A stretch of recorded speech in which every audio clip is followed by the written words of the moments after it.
5 seconds.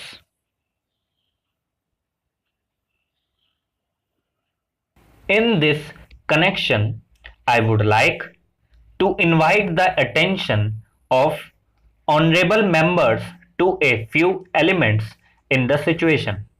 That is, the conditions which prevailed in the country during this period. They have, to an extent, influenced the rate of progress and also have been responsible for most of the difficulties or disappointments we have experienced.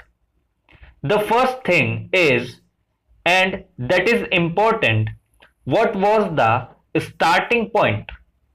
What was the stage of development reached? India's per capita national income, viewed in the international context, was among the lowest. There was yet another significant fact. The national income was not only at a very low level, but also there was no evidence that this country was catching up with the increase in population. That is, the trend in regard to per capita national income was downwards. It did not amount to stagnation, but certainly there was deterioration, and therefore our planning effort had to face this downward pull, which had to be overcome. It took a number of years, the period of first plan and a part of the second plan, to achieve that. That is a very big result we have achieved, because then a certain dynamism is introduced in the economy which pushed it forward. It will be recognized that among our handicaps, and there were many handicaps, was our lack of experience initially in tackling big tasks. We had to step up the rate of investment to the maximum extent possible. The administrative machinery was not geared to take up development work on a large scale. We had not enough trained personnel. There were shortages experienced in several fields. The difficulties were accentuated by the fact that the step up in the rate of investment was very rapid. Now, we can say with some confidence that we have made big strides in preparing ourselves for a still bigger advance in the 11th 5-year plan. It is plain that India is an underdeveloped country, and what we need is more investments and therefore more savings. A large majority of the people are not in a position to make any savings.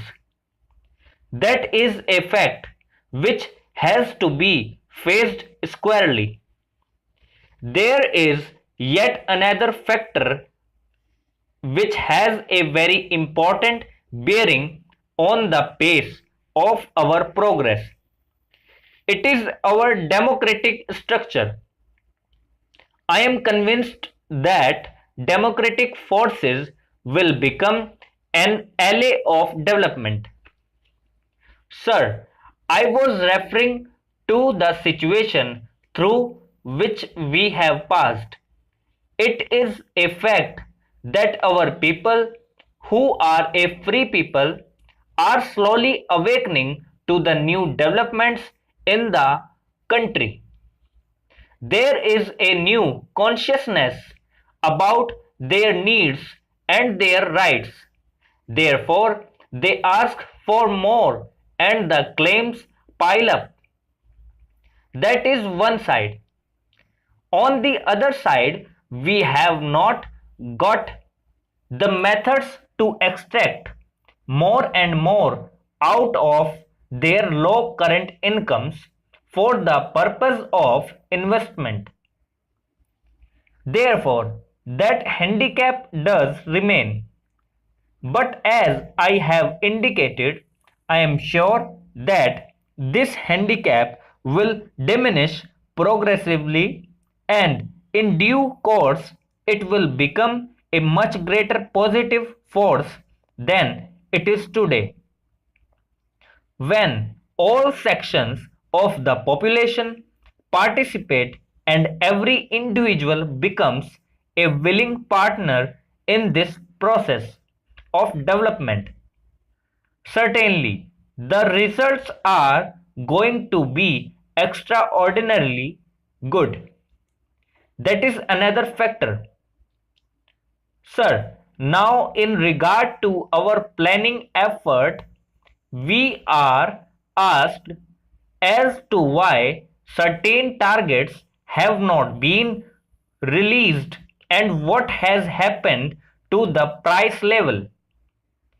It is to be remembered that we are operating in a mixed economy in which the scope and area of state controls and regulations over production and distribution activities are limited to the minimum necessary. I believe we have been able to reconcile these factors to a considerable extent, but we are still confronted with the problems which arise therefrom. Another factor concerns the federal structure of our state. We are supposed to formulate and execute the plan at various levels, including the center states and local bodies. Again, I think it is not a disadvantage, but certainly in the coordination of the various processes of planning and development, certain difficulties do arise.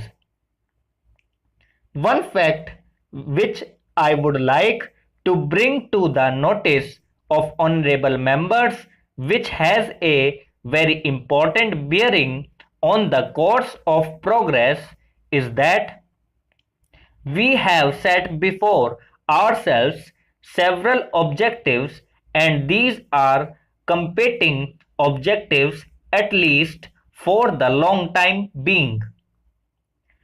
Our main objective is that the tempo of development should increase to ensure better standards of living to the people.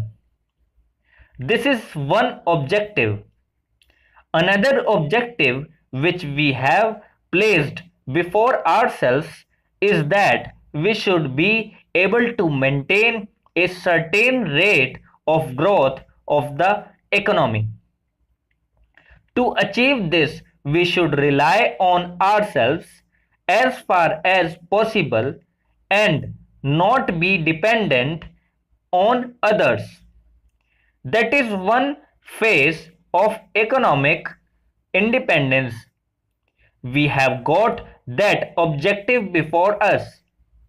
Then there is the third objective which we have set before ourselves, and that is a very important one for any community. Thank you.